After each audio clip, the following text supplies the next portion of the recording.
имаме! Почват новините! Прибирай се!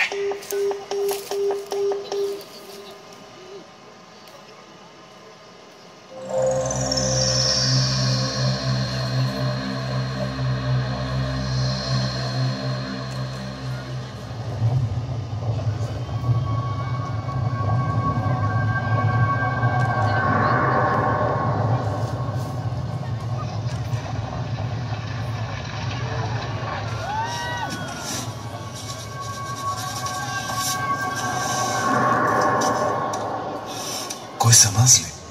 Сега ще ви разкажа. Дошъл съм на този свят, ей тук, в Дряново, през 1800-та.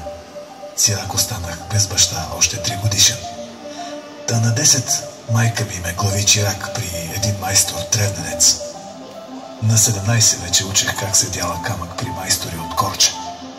А подире той купувах занаят от брациковските майстори. Помагах им при градежа на църкви, камбанарии, мостове. Калфа ме направиха на 23. А на 33 бях, когато ме препасоха за майстор. Отидох си на 81. Ама до тогава се градих. И много от той, що направих, остана. Ей, той е мост. Аз съм го градил.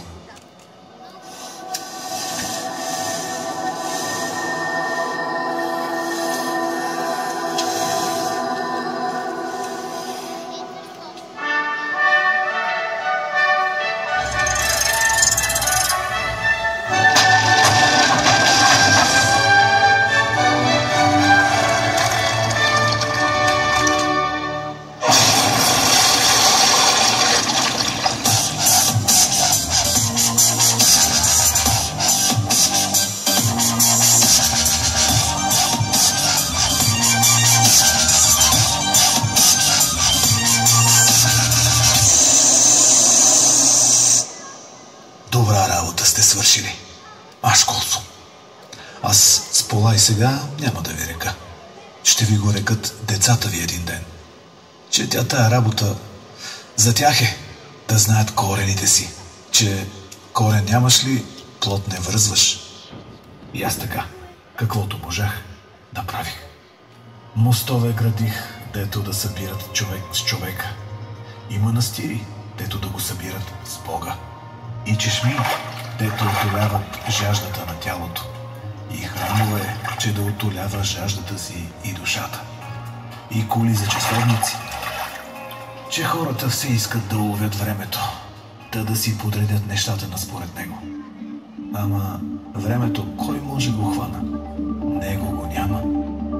Времето е той да слушаш какво ти казва дървото и да накараш дървото да те слуша.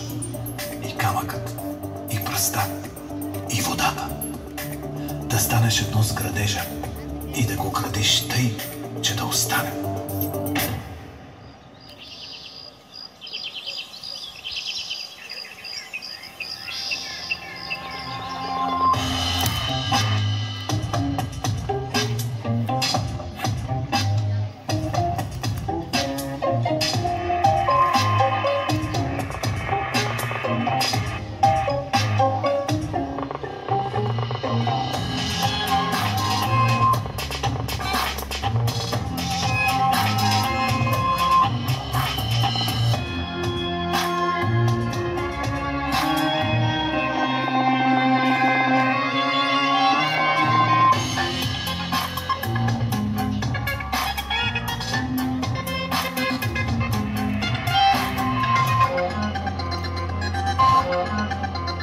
Можете да сте господари на всичко или роби на всички.